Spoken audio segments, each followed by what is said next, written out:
Good morning, everyone. Good morning. We're ready to start. Can I have your attention, please? Hi, everyone. Good morning. Thank you for being here on a Sunday morning. We're going to have a great panel. Today, the subject of our panel is Human Rights Education Tools and Tactics to Ensure Impact. So, just a few announcements. Again, as yesterday for simultaneous translation, you can use channel 1 for English and channel 2 for French. I'd like now to welcome Barbara Weber, who's Global Director at Amnesty International, to come on stage. She'll be our moderator today. Thank you, Barbara, for being here. Thanks a lot, Jean-Sébastien. Good morning, everyone. I'm pretty impressed, I have to say. You all made it. We all made it on Sunday morning after a Saturday night in Montreal. It's probably good, it's winter and it's quite cold, so it might not have been that late for some.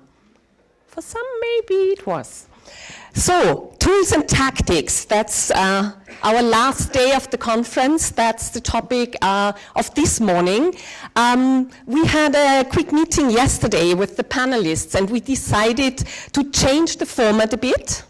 So we have, on the one hand side, a focus on new technology, education technology, and how to use technology to enhance impact.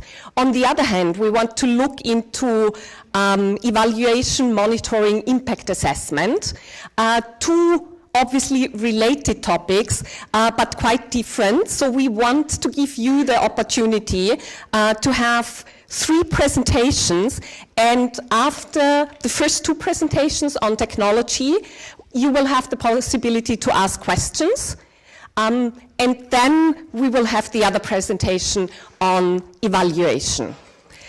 Before we get started, quickly, just to check a bit in the room, how many of you have used education technology in their human rights education work? That is quite a lot. I would say more than half in the room. How many of you think that education technology and the use of technology helps you to have greater impact? That is still quite a lot.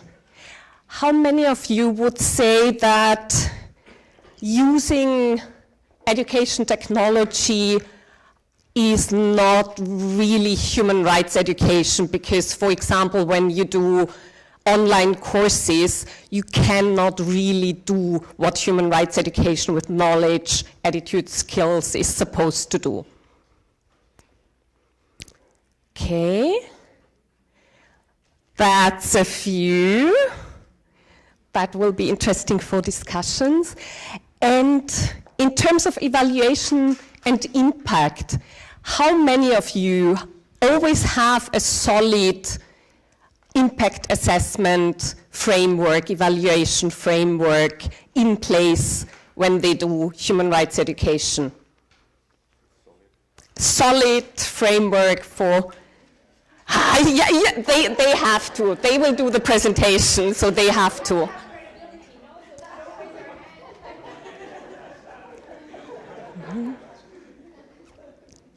One person? No, there were more than that. Okay. Yeah?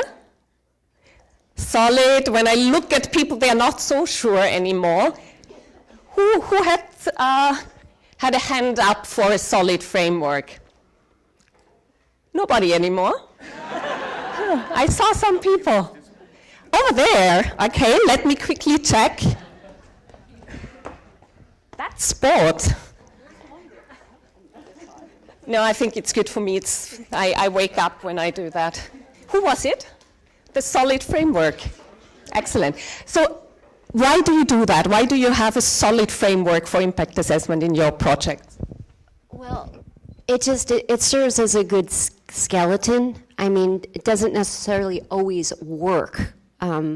but it really, and we have a different one for soft skills and hard skills, depending on whether or not it's a life skills program, a reconciliation program, or whether or not it's a classroom program. But it's really helpful to have in place just so you can monitor throughout. So we do it includes pre-surveys, mid-surveys, end surveys, and then months later reflection. Thanks for that. It was not planned. Thanks for the answer. Why I'm asking, I think it's for us important. We had the last few days a lot of discussions around that. We want human rights education to be visible. We want human rights education to be in the center of the work we are doing. We want to communicate and promote human rights education. In order to do that, we have to have solid evidence. And what we also discussed is, when we do human rights education, we have to make sure we reach as many people as possible. So for me, this first part of the presentations about technology is also to reflect on scaling up our human rights education work. We need more people involved in human rights. When you look around what's happening in the world, and several speakers talked about that, it is dramatic. We have to do something as human rights educators, and we always discuss in Amnesty when we reach 15 people, when we reach 20 people. That's good, but it's not enough. We have to look into possibilities to reach more people with quality education and to bridge gaps between online and offline. And I think one organization who is doing amazing work with young people, and I'm not saying this because I'm moderating this panel, but I'm really happy to moderate this panel with the speakers we have, because for me, Rui Gomez from the Council of Europe is doing, many of you, probably all of you know him, for many, many years. Compass is one of the most amazing human rights education tools we have. And the work with young people the Council of Europe is doing bridges in many ways the gap between online and offline. Rui Gomez is heading, now I'm looking this up to make sure I say it correct, is head of education and training of the youth department of the Council of Europe, and he will give us an insight into their work with young people using technology to develop and enhance the impact of human rights education. Rui, the stage is yours.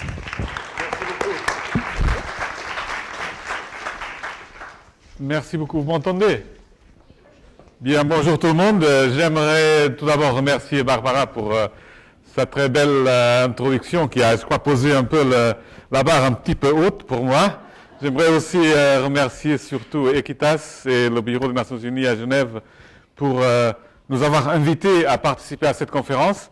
Ce n'est pas évident que le Conseil de l'Europe étant une organisation internationale, mais basée en Europe, de se joindre à une activité qui est quand même globale, comme on le voit autour de la salle, mais c'est quand même important de se sentir partie du même mouvement pour le développement des droits de l'homme, mais surtout de l'éducation aux droits de l'homme.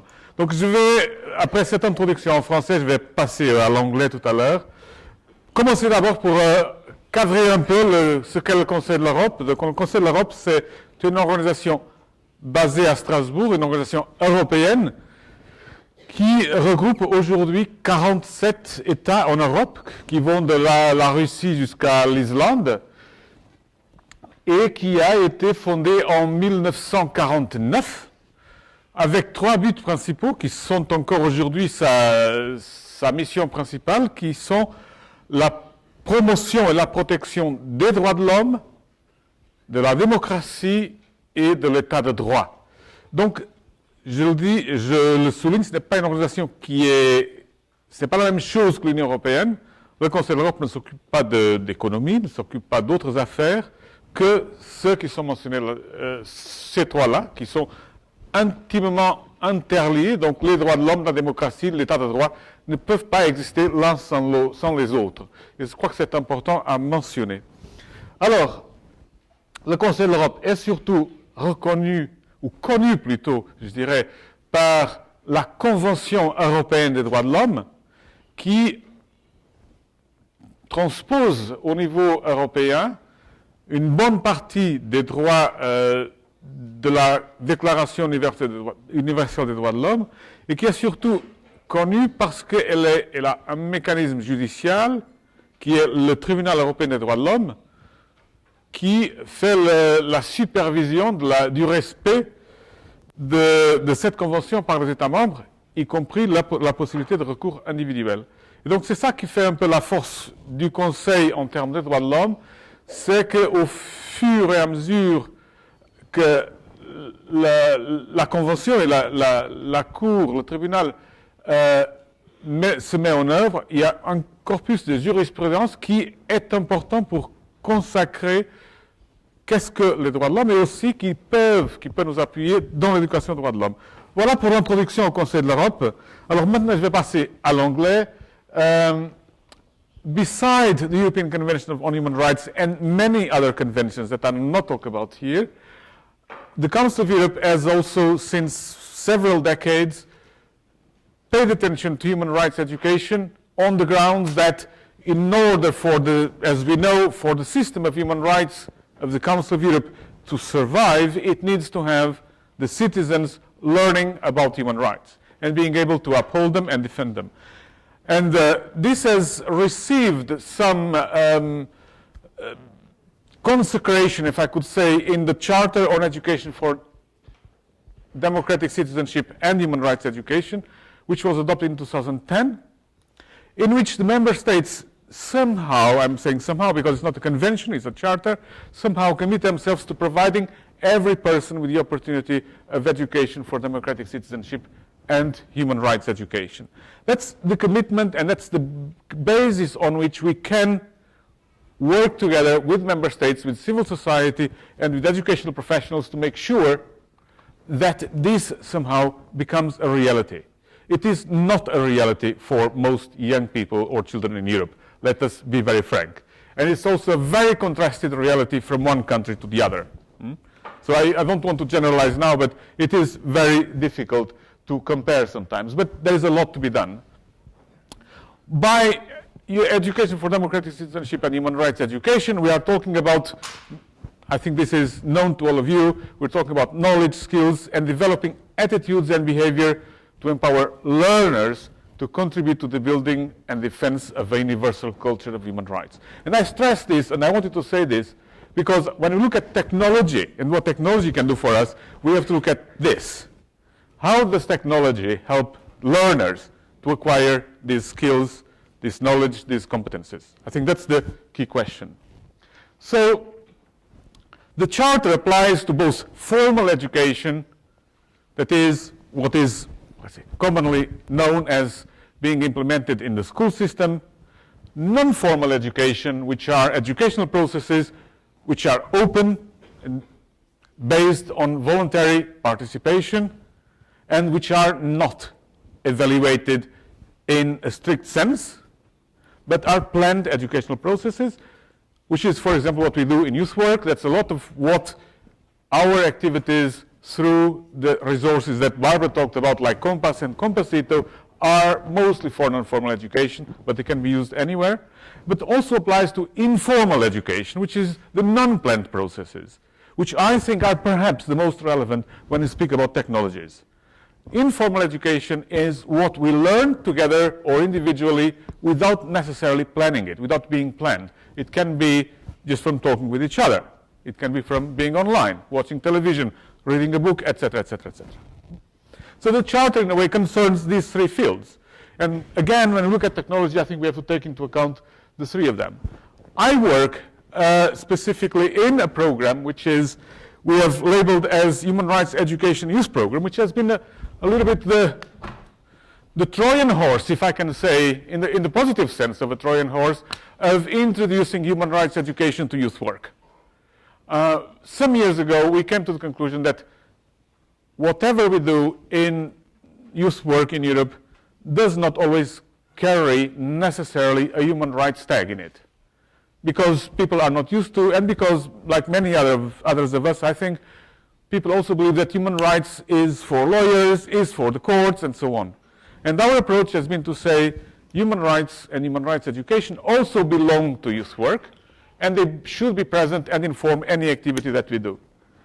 So our work started here, and we have progressively extended it to online activities. We started with the development of resources, supporting member states, youth organizations to take action, to develop their own programs.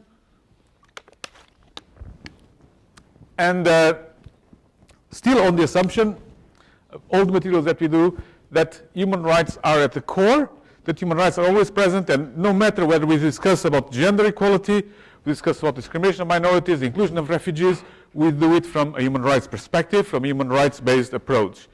And also on this notion that, as practitioners, that there should be no distinction between human rights education as a process, which is what most people in non-formal education like to do, is preparing, accompanying the process of learning, and as an outcome of what people learn, and especially what people do with what they learn.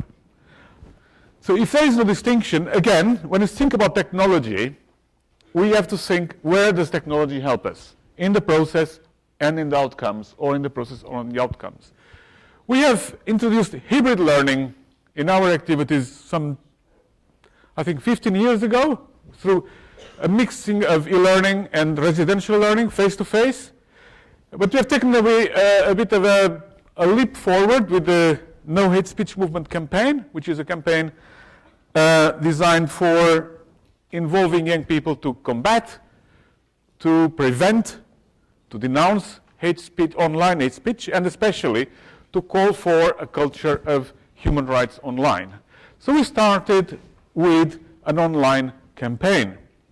And in this campaign, we have involved bloggers, we have created YouTube channels, we have tried to reach gaming communities, online activists, combination of e-learning, action days, a lot of posts through different channels online. And we got also a mission to develop counter and alternative narratives to hateful narratives online that young people are exposed to. I'm not sure we did good in all of them. It's still ongoing work. But we have, I think, in the meantime, learned a few lessons from this. And this is to a large extent what I would like to share and propose with you. We are often confronted, and still are today, with is online, when you speak about hate speech and human rights online, because we talk about hate speech to talk about human rights online, is the online environment a problem, and where can it help us to bring the solution? And in fact, for most of us, I think, the online environment is both the problem and the solution. It carries both, like everything else in human, I would say, life. So what we have concluded so far is that indeed communication technologies especially amplify matters, amplify the issues, but rarely create them. So the hate speech you find online, or the online violations of human rights, and they exist, and I think you have this week was rich in news about this, they don't create problems. The online environment doesn't create problems. People create problems.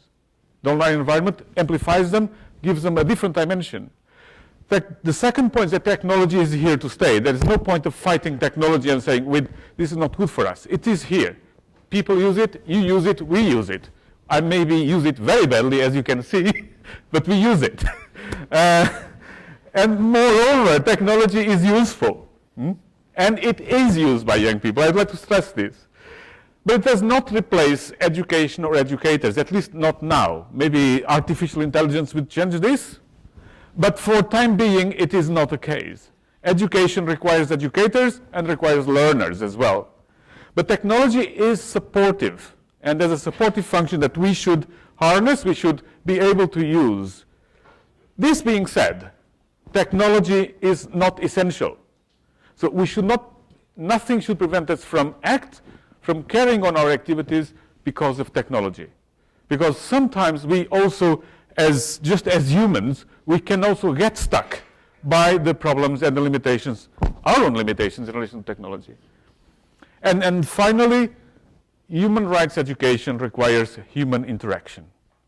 You do not learn skills of empathy, you don't confront your ideas without being able to look the person in the eyes, to touch sometimes, to discuss sometimes, to get emotionally involved, or even to argue. All that is part of the learning. So I would say technology does not replace this, but it can help us immensely. So I think it's important for us to identify when technology is useful and when it is not useful. And I think also to be clear for us why we actually need it.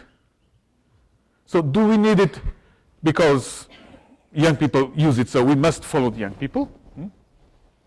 Or do we need it because we want to reach more people, because we want to be more efficient, we want to get more solid results? Or is it sometimes because, it's a fashion, or because sometimes, like it happened to me with some sponsors saying, but is this online? I said, not yet. Oh, it's not good.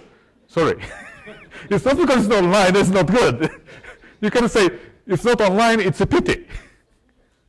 Okay? But sometimes we're driven by this. If it's not online, then it doesn't exist. It does exist. I think it's important to evaluate what competencies and resources technology requires from us. Because most of us work with very few means, financially, humanly in terms of human resources, but also sometimes technologically.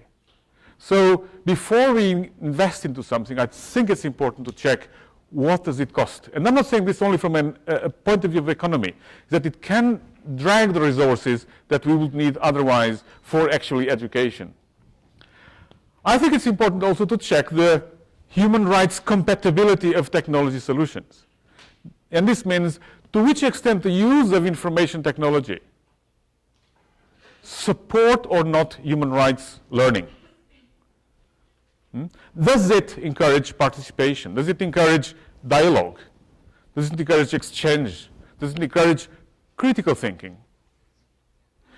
You look at the terms of service of Facebook. You don't find there the word human rights not even once. In fact, you don't even find the word human once. And it's not only Facebook. We worked with them several years through the campaign, and I can tell you that no matter what they say, human rights is not something that they're interested in. They are not. I'm not saying this to criticize them, by the way. It's not the point. I'm just saying that not everything that is done online is necessarily automatically human rights compatible or human rights supportive. We have to be aware of that. And I think you know it very well as well. So it's important that we also promote critical thinking about ICTs and especially social media. In other words, use the social media to learn about human rights. Yeah, okay? And my last point on this slide is involve the masters. And the masters, most of the time, are young people. The masters are not necessarily the masters of technology, because they are the masters of technology, but they're not necessarily the masters of education. And I think that in that sense, technology can be a great opportunity to connect with young people who are sometimes more skilled than me, for example, because they can, like in any other educational process, they can be active participants. They can be the organizers. They can be in the front seat. And then the quality of the educational process is much higher. And possibly the impact will be there at the end of the day.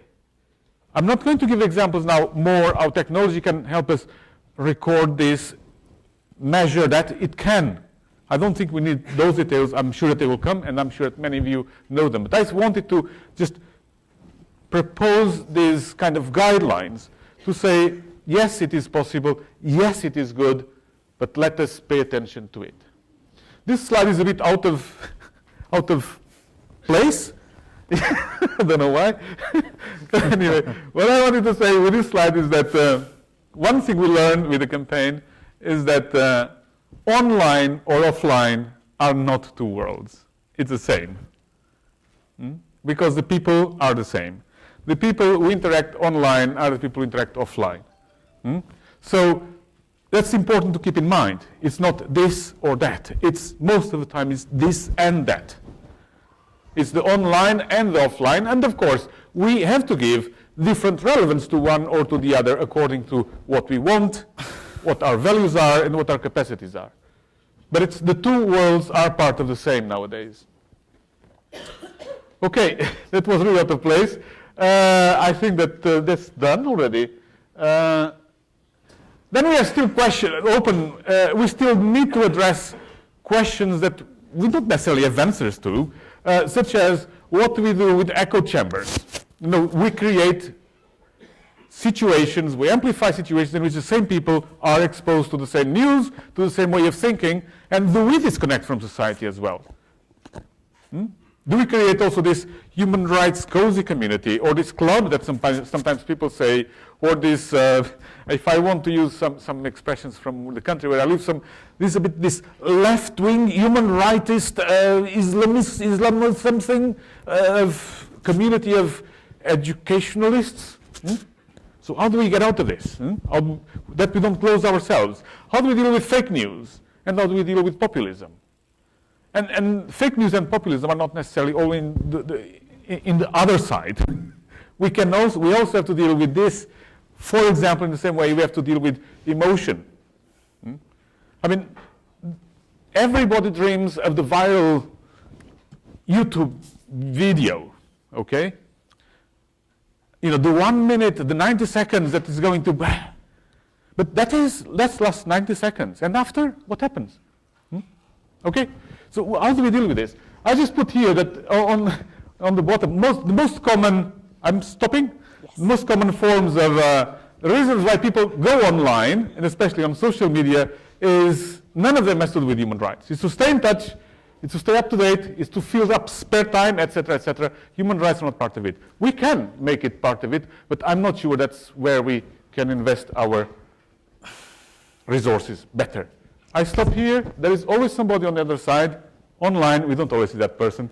Thank you very much, and that's it. Excellent. Thanks a lot, Rui Gomez. Yes, take a seat here. Thank you. Technology is part of the problem and part of the solution, and both is real, online and offline. Now I would like to welcome Salvador Millaleo to the stage. He's professor at the University of Chile at the Center of Studies on Informatic Law, and he researches and studies social media, digital cultures, and new media. Over to you, Salvador. Okay. Thank you. It's a big pleasure here to stay. That is my first time in Montreal, a very beautiful city, and I shall excuse me for my bad English, but we shall go on. We will see general features of how internet platforms can expand the scope of informal human rights education. First, internet platforms are becoming a powerful collection, archive, knowledge, and social memory device regarding human rights and their violation. First of all, the technologies have made it possible to improve the collection of data on human rights violations, sometimes in real time, using mobile device and crowdsourcing technologies to collect and publicize complaints, such as the case of the People's Archive of Police Violence in Cleveland. So we can see that on the top, also this site of this site that collect complaints about misconduct of police in Cleveland. But social networks offer two great tools to inform, influence, and mobilize public opinion and adherents of human rights causes. Platforms that provide resources are increasing, as in the case of the movement.org platform, which offer multiple functionalities for the work and coordination of human rights activists. The most recent transformation that we want to highlight is the use of internet platforms as analytical tools that allow us to understand human rights situations. For example, the use of geographic referencing to deliver information maps, as in the case of this map of crimes of violence against women in India, that visually simplify and provide elements of analysis for audience about a complex situation. This allows the public to quickly locate a problem and eventually its causes. Both the mapping and other data arrangement can be done with the contribution of a multitude of people who are committed to the promotion and defense of human rights and generate detailed information flows that would be difficult to obtain if there were only one source, and that are more difficult to control. The various data visualization techniques allow to summarize in an informative image a complexity of data that is very difficult to be perceived by the public, adding an analysis that gives value to the isolated data. This image, graphics of different classes, timelines, infographics, etc., manage to transfer useful information to a much larger group of people and have become the new weapons of the human rights imaginary on the internet.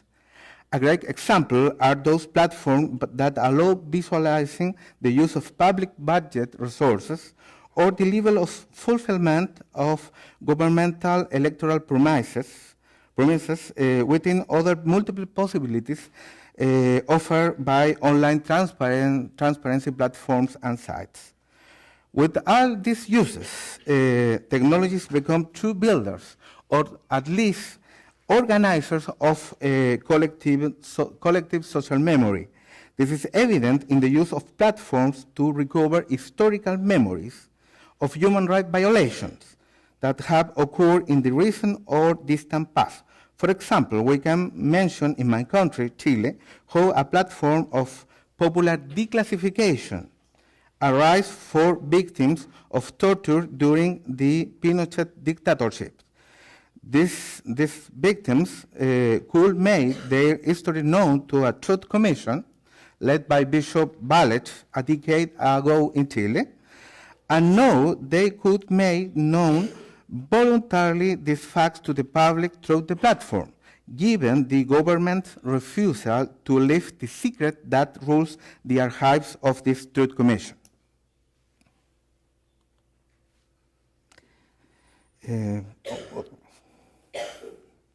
The tools of current technologies can be a powerful learning tool for human rights to be understood in their foundation and contents by citizens, especially among young people. Infographics have been imposed as a repertoire of digital information on human rights that competes with the official information of governments and companies.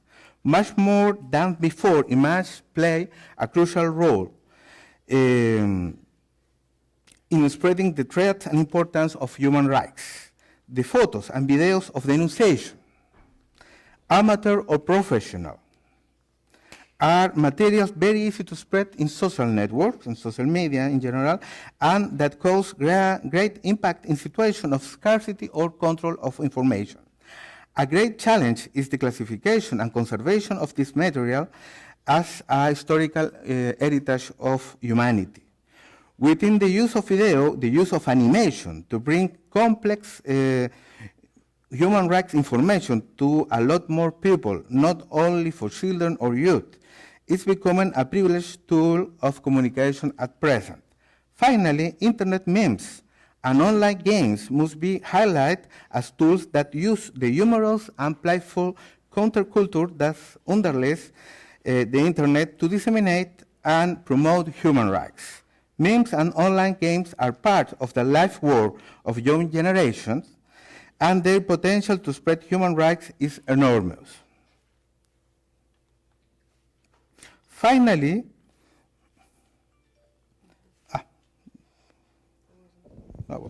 I like the word finally, 2 minutes. It is necessary to review the numerous problems faced by the use of information technologies for human rights education. A first group of problems refers to the information itself.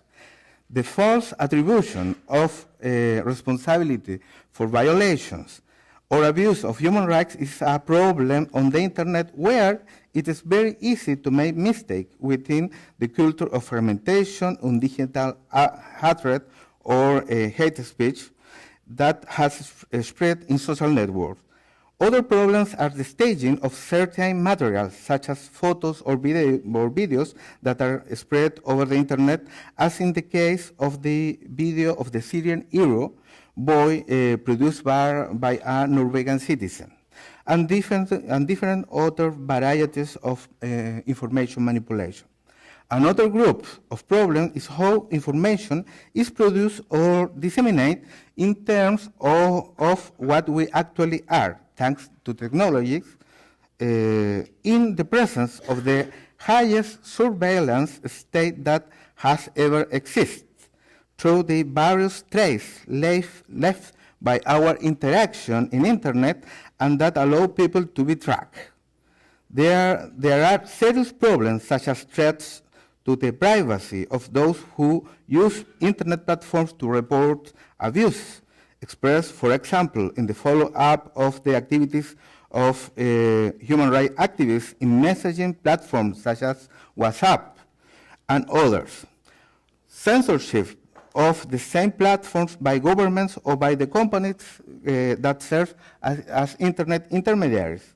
There are also problems with the security of the information contained in the sites of several human rights movements that are often subject to cyber attacks by hackers.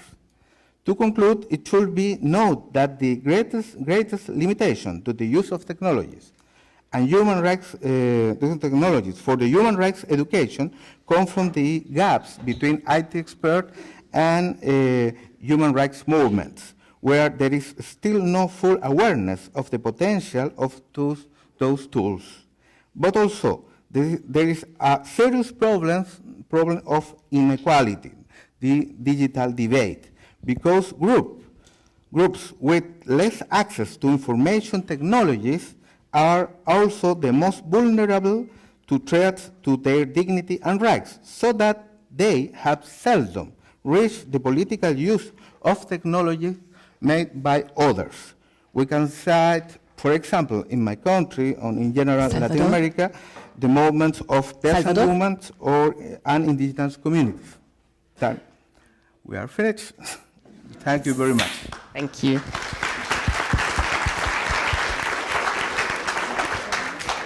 Thanks a lot. I'm playing the bad cop here.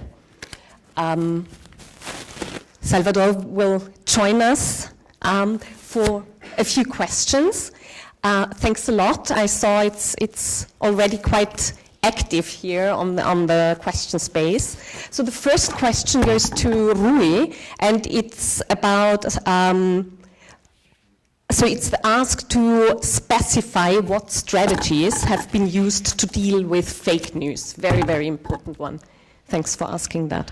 And I'm sure he has the solution, so that's why we asked him to be part of the panel. No, we don't. I'm sorry to disappoint you, Barbara. We don't. I hope that most of you will agree with me that what we need to do is to build the capacity of people to show some resilience to fake news. Mm-hmm. Critical thinking is essential. I mean, all the skills, competences that one is supposed to acquire through human rights education are essential. Now, it is, of course, also important to react, to flag fake news for what they are. Very often, deliberate attempts to influence public opinion, to actually mislead the public, to create rifts and divides in society, to put people against each other. It's very important to react. It's very important to flag, and I think it's good that some governments and some companies are coming to realize that this is a serious problem. But this also happens if and thanks to pressure from civil society organizations and from citizens. So it's important to remain alert, and I think it's important to use every means that exist, wherever those fake news are posted, to denounce them. We may complain a lot about the fact that reporting mechanisms are insufficient, but no matter how insufficient they are, it's important that we use what is there, and don't let it just hoping that somebody is going to find it and discover and take action. In the discussions we have had, for example, with technology companies and some of social media, regrettably, they sometimes expect the public to do the work for them, which is, well, if you come across it, let us know, and we will do something about it. While some of us will say, well, I mean, you let it there. I mean, you're making how many milliards you're making of benefit, and you want us to go and clean it for you. Okay. That is true. This being said, I think it is part of what also human rights activism has to be, is that when we come across it, we have to flag it. We have to use the instruments that are there, because that is the grounds that we have to say, this has been denounced, it has not been taken down, it has not been reacted. And, I mean, use the media that we have to denounce this is not true. Yeah. Thank you, Roy. Do you also want to answer this question? Yes. I saw you. Yes, I think that the strategy against... It's good, it's working. Excuse me. I think the strategy against fake news is simple. Also, it's more and more speech, free speech, and professional journalists to check this speech, but is more control or ban or censorship is not a possibility to face fake news. Interesting. Thank you, Salvador. One more question, then we will go to the next panel. While technology helps in reaching more, is real content and human component of human rights not being increasingly lost in the current technology craze? Back to basics. Interesting, a very critical question. Do you want to answer first? I think I'll leave the privilege to Salvador first. You need the mic? Okay, then. Okay, do you? Yeah, Rui, go ahead. I go ahead, yes. So the question is about whether technology and the concern for technology craze somehow takes us away from the fundamentals of human rights. Yes, sometimes it does. I mean, I'm just speaking as an old educator, okay? Sometimes the attention it takes to sort out an issue, sometimes technological issue, sometimes seeing how it works, actually is energy that I don't devote to the quality of the educational process. And in an ideal world, I would have an IT person working 100% of the time with me to sort me out these problems, and I will focus on the content. Yeah. In reality, it doesn't always work like this. And we're also curious human beings. We also like to see things work, and we want to see how it can work. Yeah. And sometimes it takes us attention. But that's not the essentials. I think that can probably be resolved. I think that we can, and I think we must, also recognize that everything is possible with technology. But it's possible as long as we make sure that the fundamentals that make quality human rights education are there. I used to say very simple, sometimes very simple things. There is no human rights education without human rights. You have to talk about human rights. People have to learn about human rights and what it means in their lives. Salvador. And their lives can be here, there, or anywhere. Thank you, Rui. Yeah. Salvador, how do you see that? Do we have to go back to basics? Yeah, I agree that everything is possible with information technologies, but not all functions, especially in human rights education. So that is very important that Rui say, so before me, that what is the role of real communities, so face-to-face normal interaction when you have no support of a real community, that is very difficult to make function a human rights education platform with many device technological functions that don't function when you have no real community to support that. That is, for me, the key of how internet and human rights education can parallel or can support each other. Thanks a lot for that. Thanks to both panelists. I think what this showed quite well is it's not about either or. It's not about shall we do online or shall we do offline. It is really about a clever way of combining both and using both in order to have more impact. Thanks, Salvador. Thanks, Rui. Thank you very much, Barbara. Thank you.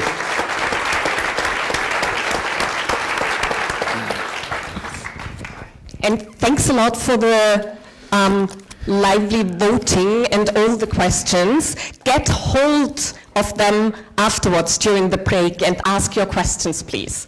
So now we switch to the impact part of this morning. We have two well-known speakers now. They will do a ping-pong presentation, I heard. So we have Elena Ippoliti from the Office of the High Commissioner for Human Rights. She's heading human rights education, and I don't think she needs a lot of introduction, has many, many years experience in the field, in a big variety of, great variety of methodology to advocacy work and human rights education. She is also a human rights education practitioner. And as well as Vincenza, who is director of the education department in Equitas. She is leading on all the human rights education programs, is developing the curricula, and for both of them, it is important to always have, and I know that from many conversations, it is important to monitor, it is important to evaluate and to understand what impact we have with our work. We shared a lot of tools in the last few days, and now we will reach the next level, the questioning of impact and what we actually achieve. The stage is yours.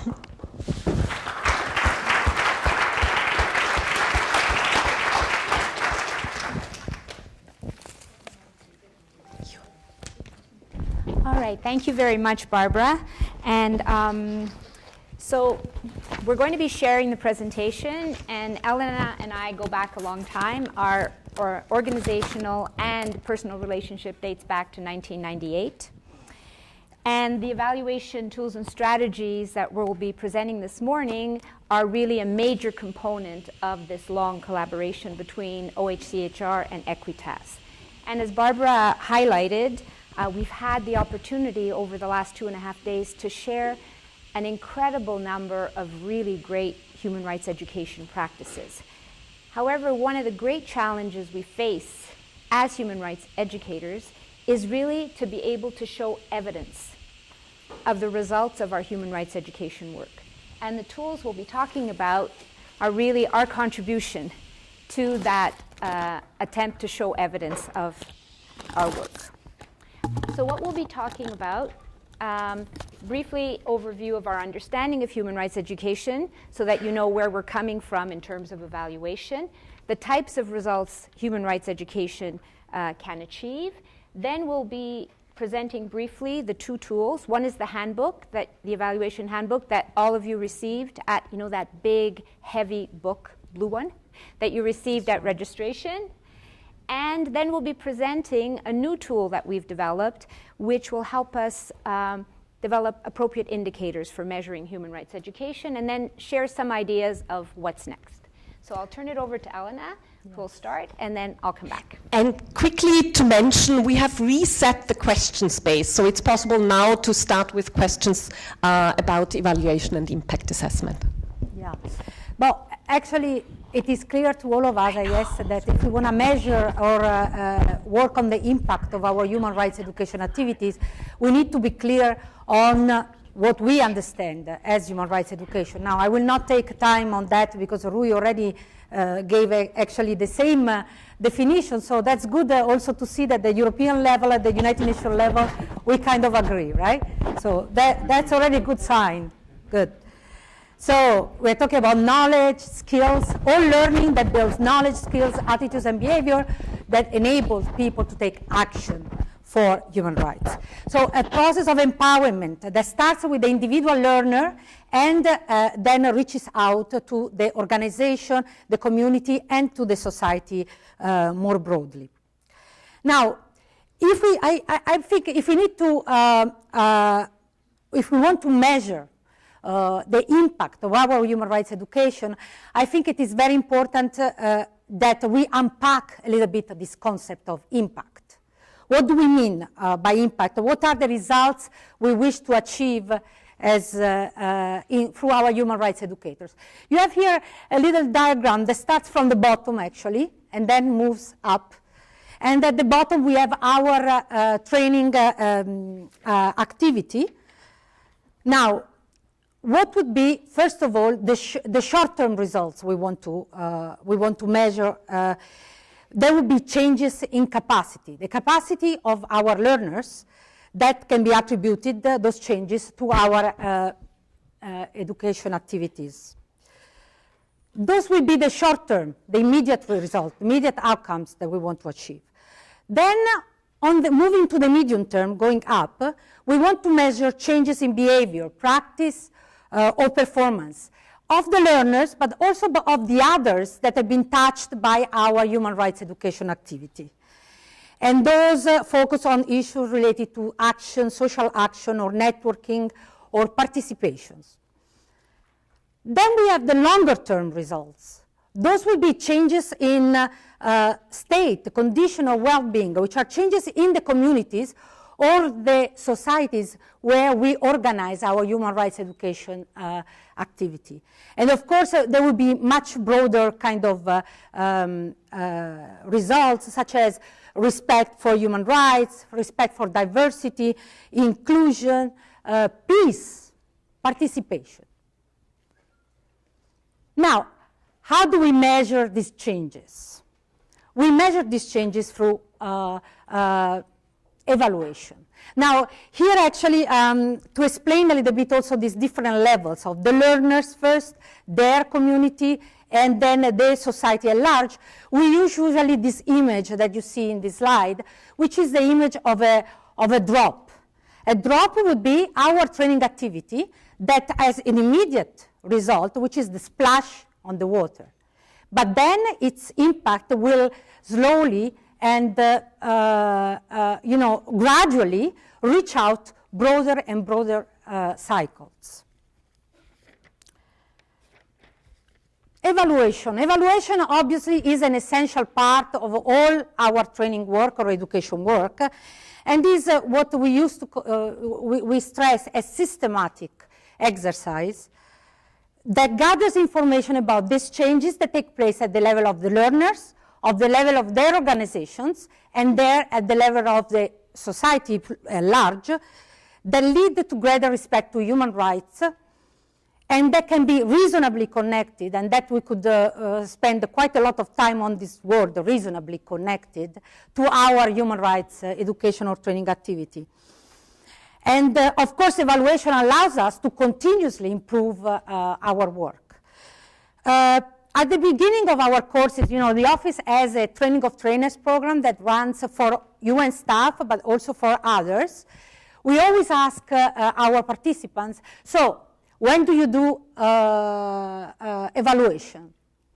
Still, I must say, more than 50% of them, they would say evaluation is what you do at the end of your course. You give people, usually they tell you, a questionnaire and you do your evaluation, right? I mean, Now, but I must say that as I proceed with this training of training program, I have more and more people that say, no, but you know, it's not just at the end. It is throughout the training process. So that gives hope that, you know, also this idea of evaluation is moving in the human rights education practitioners community. So, before, can you go back? Okay, so basically, yeah, I will explain it. There is another diagram that you will see because you will all be using this as a very important tool for you in the future. Evaluation is what we present as a model. Is evaluation as a cycle of continuous improvement. Evaluation starts much before the delivery of a human rights education activity. It starts with what type of exercise? What is the first evaluative exercise that takes me close to my learners? Can anybody has an idea?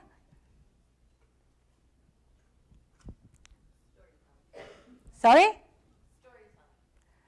Okay, storytelling. No, I'm more in a mode of an evaluative type of process that allows me to understand well my learners.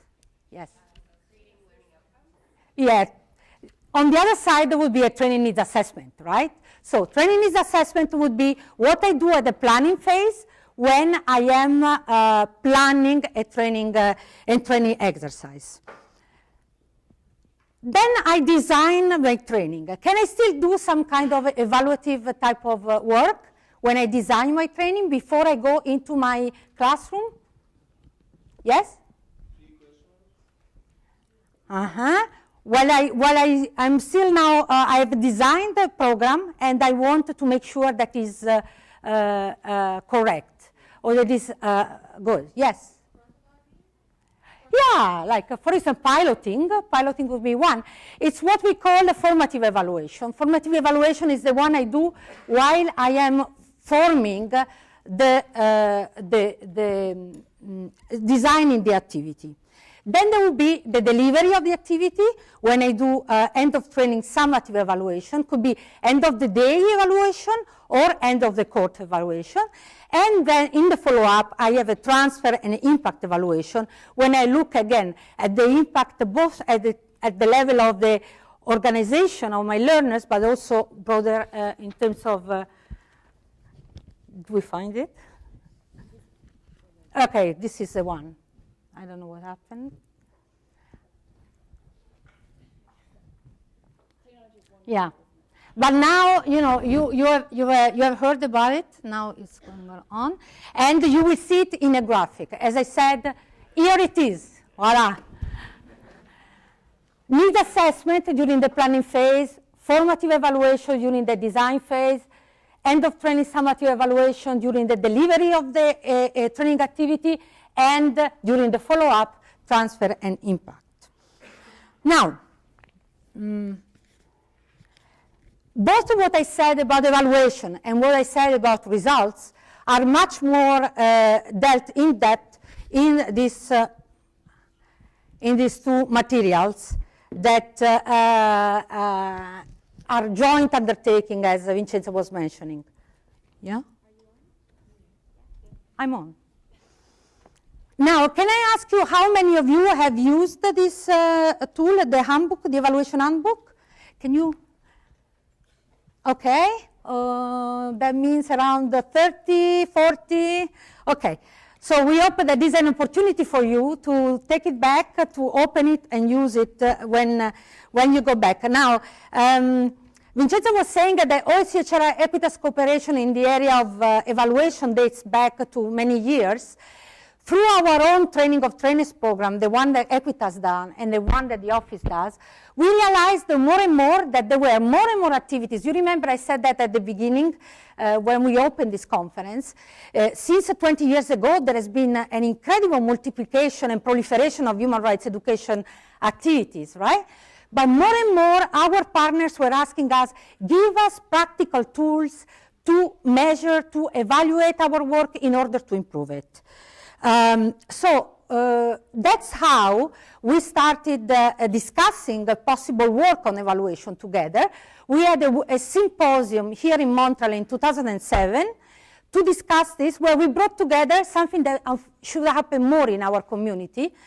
We brought together people coming from different areas. We brought together human rights education practitioners, like us and many of you, but we brought together also experts on evaluation of learning. And you know, a little bit like it happened at the beginning with human rights education, where you had the human rights people on one side, the education people on the other side. They were not talking to each other. Also in this case, we thought of bridging our diversities. Bridging experts on education evaluation and human rights education practitioners would help us to distill from the education evaluation science what we need as human rights practitioners. And we had also this follow-up workshop in Tanzania in 2011. So they are basically two moments where we discussed what to do, and this is why these two tools have been born. Now, these are tools that can be used with different other learners in diverse educational contexts, and you see all the different target audiences that can be with whom you can use this evaluation methodology. And actually, I maybe just introduce the first one, the handbook. As you see, this is my copy. It's all very scrabbled and used because I use it really regularly, so I invite you really to go through it. Which again, as I said, is making bridges between the evaluation, the educational evaluation theory and practice, and the human rights education work. So you will see it yourself because you all have a copy, or you will have a copy. It is divided in different chapters, but what I would like to point out is in my practice, and also in the practice of my colleagues who use it, it seems that the most important part is this one, which is half of the handbook, which is made of tools that you can use, you can adapt for your own training, such as, for instance, questionnaires that can be used in different contexts, agendas for consultation with partners, different activities to do end of training evaluation, but also end of the day evaluation. So this was just to stimulate your appetite. It's in your hand, and the other material that is in your hand is this. Sorry, took too long. So now we'll talk to you a little bit. Oh, let me turn this on here. Can you hear me? Yes? No? Yes? Okay, good. So I'll be presenting a little bit on this new tool. And as Elena said, again, it came out of a need expressed by human rights educators. The handbook is already 300 pages, so we didn't really have the opportunity to cover indicators within that, and so we developed this second tool. And it's really a how-to tool to develop indicators for human rights education. What we cover in the tool is, again, we start... Okay, so again, no, back one more. Yes. Again, we start with human rights education to ensure we all have a common understanding, and as Rui pointed out, the process is just as important as the content, because, and we talk about an appropriate methodology for human rights education because it's really important for learners to be able to experience what living by human rights actually feels like within the learning context. Then we included a good section on developing effective result statements, because the indicators are directly connected to the results. And if you don't have good result statements, you can't have good indicators. So there's a significant portion of the tool that is dedicated to development of results. In the short term, medium term, and long term, and if you think of the results that Elena presented before, we have indicators and result statements for all those different levels of results.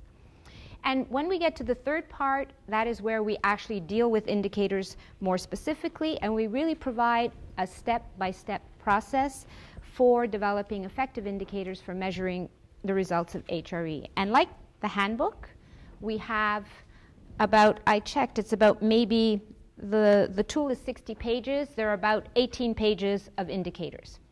But a word of caution, right? The indicators we present are really meant to be a guide, and they'll have to be adapted to your own context. It's not a cut-paste, all right?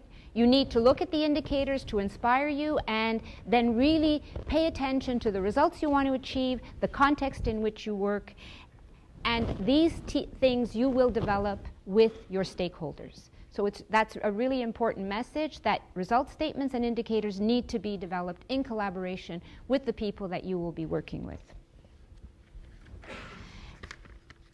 Okay. So we thought that, as everybody knows, it's pretty easy to evaluate a training session. You hand out a questionnaire and people tell you it was good or not. And then a little bit after that to see how they're implementing. But where we really struggle and where we are really trying to show results or show evidence is at the impact level. So we decided to take one example from the indicator tool to illustrate how to develop indicators for example, an ultimate outcome statement. And this example comes from our practice, so it's a real example. So the ultimate outcome for a project that we were working on is safer, more equitable communities where key actors, including children and youth, are participating and taking leadership in promoting democracy and greater respect for human rights. So we say the direction we're going is safer, more equitable community. Who are key actors? And what do we want to achieve? Greater participation and leadership in promoting human rights. And so what we need to do, for this particular project, greater participation in decision-making and leadership is implicitly linked to safer communities. In order to have safer, more equitable communities, for this project we felt that you needed greater participation in decision-making and leadership. However, there's a lot of words in that outcome. And do we all understand these words in the same way, these terms? Do our partners understand these terms in the same way? So an essential thing that you need to do is define those key terms and ensure people within your organization, and most importantly, your stakeholders, understand the results in the same way as everyone that is involved in the project. So defining key terms and engaging the stakeholders in the project, in the process, are really two important elements. So how we defined, I'll only go through one example. So we carried out one of the key terms, which is safer communities. We carried out the same analysis for other key terms. So first we said, okay, we want a safer community, but what is a safe community? So for us, within the context of the work in this project, we said a safe community is a place where everyone, including, and here we're defining our key actors, women, children, the elderly, and other marginalized groups, feel safe from violence and abuse, where everyone has the capacity, motivation, and opportunity to participate, but not just to participate, but to participate in a meaningful way. Everyone is valued, there's no discrimination. The human rights of everyone in the community are respected, promoted, including the rights of the most marginalized. And the local authorities and community members are working collaboratively for greater respect for human rights. And that enabled us to say, okay, so if this is a safe community, what is a safer community? A safer community for us is where there's greater participation, where the decision makers are engaged in promoting and protecting human rights, there's less violence and abuse, and there's greater access to human rights. Okay.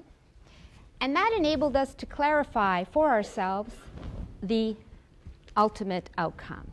So we said a safer, more equitable community is one where all the members, regardless of their status or position, their gender, ethnicity, age, and so on, can participate fully and freely in all aspects of community life. And this requires that all members of the community both feel and are safe, and it also requires meaningful participation. So once we completed this exercise, we were better able to explain our understanding of the outcome. And that enabled us to develop the indicators. So again, this is just one of the terms, but we carried out the exercise for all of the terms, and we validated with our partners. So from that, we were able to develop qualitative and quantitative indicators. Now, just a little, just a word about indicators. What are they exactly, right? They indicate what we should observe in terms of quality, quantity, and timeliness.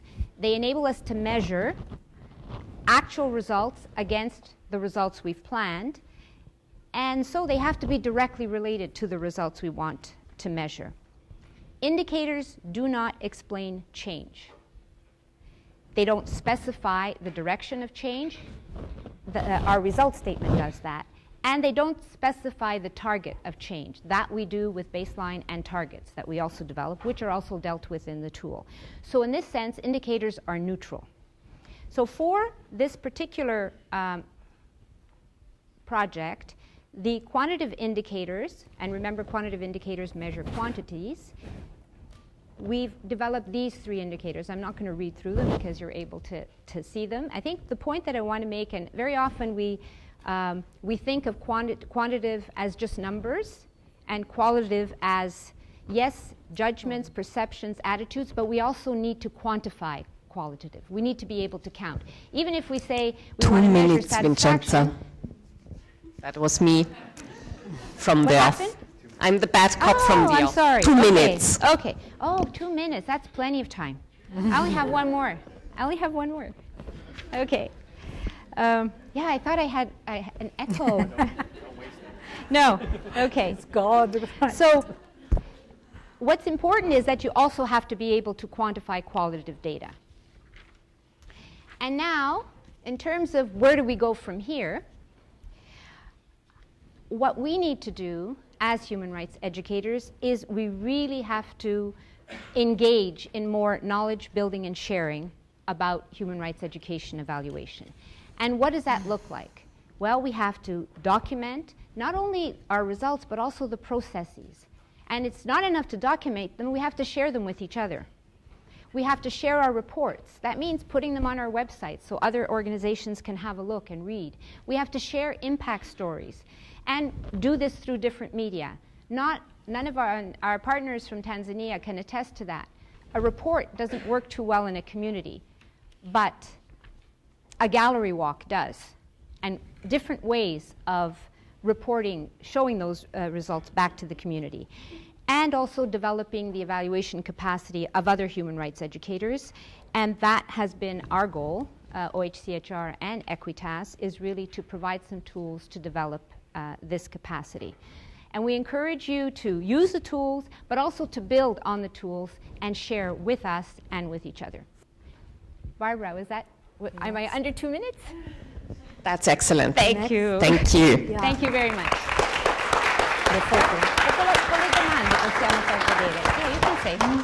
Perfect. Maybe just to explain what this is, because it's not so very visible, but it was also the field conditions where it was taken. This was the last training of trainers that, no, not the last, but the penultimate training of trainers my office organized in Mali with colleagues from the United Nations mission there and Mali national actors, both from the School of Magistrature, School of Police, School of Armed Forces, as well as NGOs. And you will see that there is one element that is very visible in that picture, which is this. Actually, this working group decided that they would be, from now on, the guardians of the handbook, because they said is the Bible of the trainer. So, just to tell a story, it was them who said it. We didn't have to make any effort in terms of proposing it. Thanks a lot, Elena. And the first question already goes to you. The question is if there is any effective tool to assess attitudes towards human rights.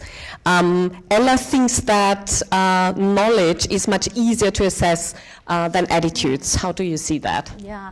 Actually, that makes me think, when I read it made me think very much to my experience with police, working with police.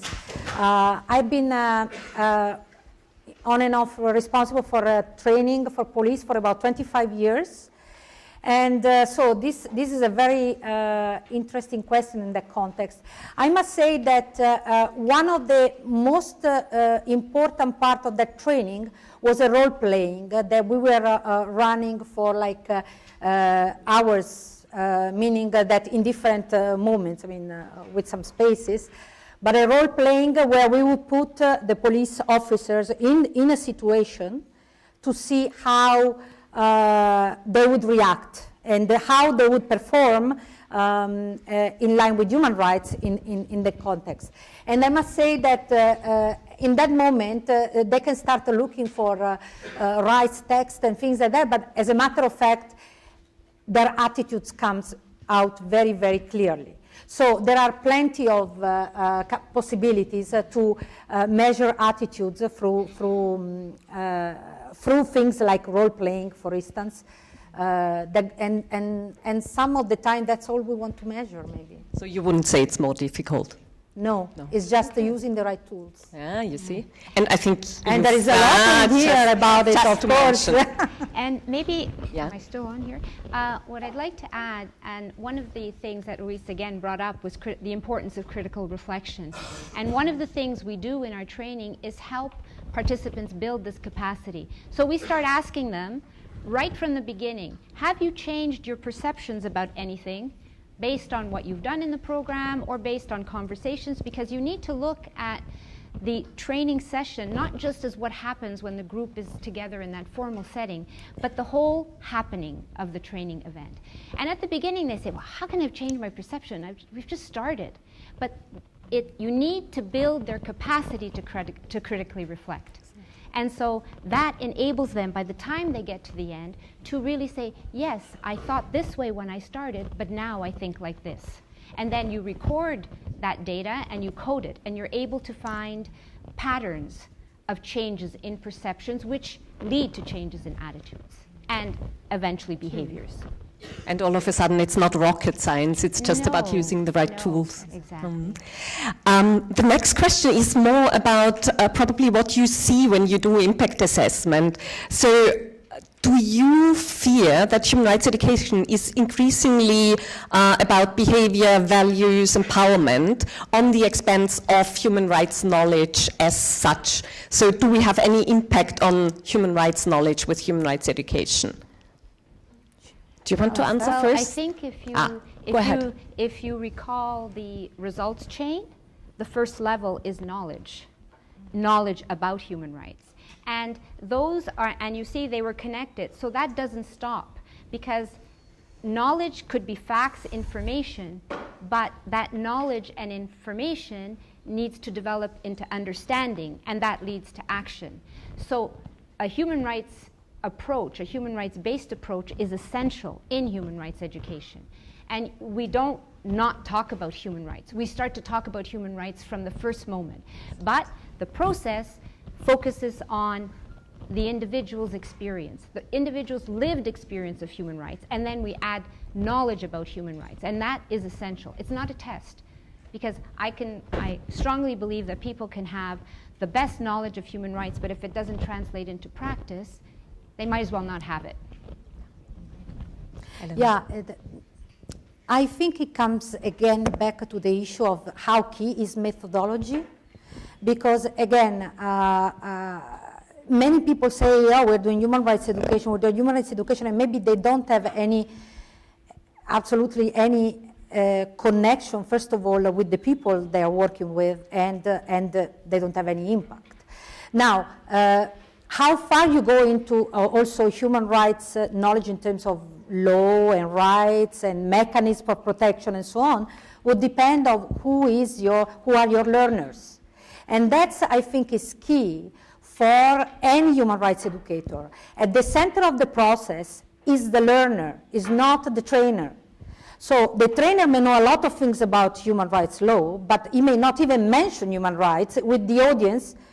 That should not be where you should not start with the human rights law. What I'm saying is that how you proceed with the education process depends entirely on who are the learners, and therefore how far you go into different areas. It depends completely on your understanding of your audience, basically. So again, is the depending of who your audience is, you would go more into different type of methodologies and so on. But put always your learners at the center of the process. And I think that's really important. It's not what you think they need to know, or not what you want them to know, but what they actually need. And that, as an educator, you have to step out of that. This is what I want them to know. That's again what you presented, starting with like, what do we want, what kind of results do we want to see, what are the outcomes. One last question before we have our first break. And this is for both of you, what do you think is most difficult when you evaluate human rights education? And one aspect could be, how can we prevent bias? What do you see as most difficult? Now, maybe I speak here as a UN a UN staff, and I don't know. There are my colleagues probably around, and they can tell me. I find that the most difficult part of doing evaluation is, again, when you are not close for many reasons to your learners. And again, I speak about it because, of course, you know, as United Nations, we are working with many people all over the world. I remember when, for instance, our office didn't have field presences. There was, 25 years ago, we were just very much sitting in Geneva and a bit in New York. And we were doing, as an office, training activities, going there, doing the training, coming back, goodbye. How can you ensure evaluation if you are not close to your learners to see how they evolve, not again only in terms of changes in capacity, but also what they are able then to pass to their community and to their society. So I find that the hardest situation to do evaluation is when you don't have that continuous connection with your learners. Excellent, thank you. Vincenza, can you also include the aspect of bias? I think bias is natural in evaluation, and you just have to counter that bias. You have to be aware of it, you have to have the skills, and you have to include, again, the constituents, the stakeholders in the evaluation process, and build their capacity to do evaluation, because you can be close to them, but you can't be there forever. So it needs to be, you need to enable them to be able to see the results of their work. Because oftentimes, people who are so involved in the day-to-day, they don't see their successes. And enabling them to see their successes is really important. And just one other thing not related to this. One thing I forgot to mention, the indicator tool will be available in the new year, so early 2018. Just look on the Office of the High Commissioner website. And there will be another tool precisely connected to building capacity in human rights education evaluation that we will be developing together before March, and it's a training for organizations on how to do evaluation of human rights education based on the handbook and based on the indicator tool. Excellent, thanks a lot. And it will really exist because it will also be online, as we know now. And in different, and in the UN, and in the different UN languages. And even in different languages.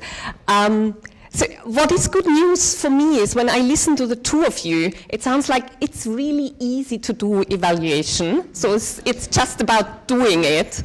And we have these excellent tools for that. Thanks a lot for making it sound so easy and also proving with your experience that it actually is not that difficult. We will have our first coffee break. Thanks a lot. And thank you.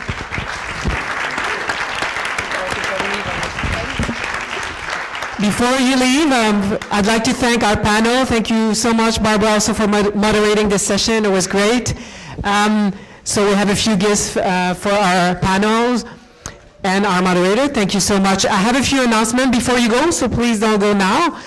First of all, I'd like to mention that session 69 has been canceled. La session 69 en français est annulée. Donc la session 69, le parajudisme comme technique d'éducation, est annulée. Donc elle n'aura pas lieu. Session 69 doesn't take place. But on your app, there was an additional session, session 70, session 70, which will be on human rights education in Pakistan.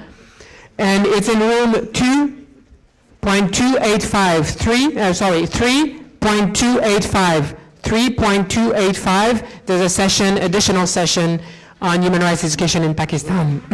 Other points that I wanted to mention, if you haven't had the chance to visit our video and photo booth close to the welcome table, we encourage you to visit our photo booth. And also, don't forget also to read the declaration that you have in your bag and try to think about what commitment you have towards the declaration. We'll talk about it this afternoon. You can also write your commitment on the conference app. So I think that concludes our session, and we'll see you at 11 for the workshop. Thank you.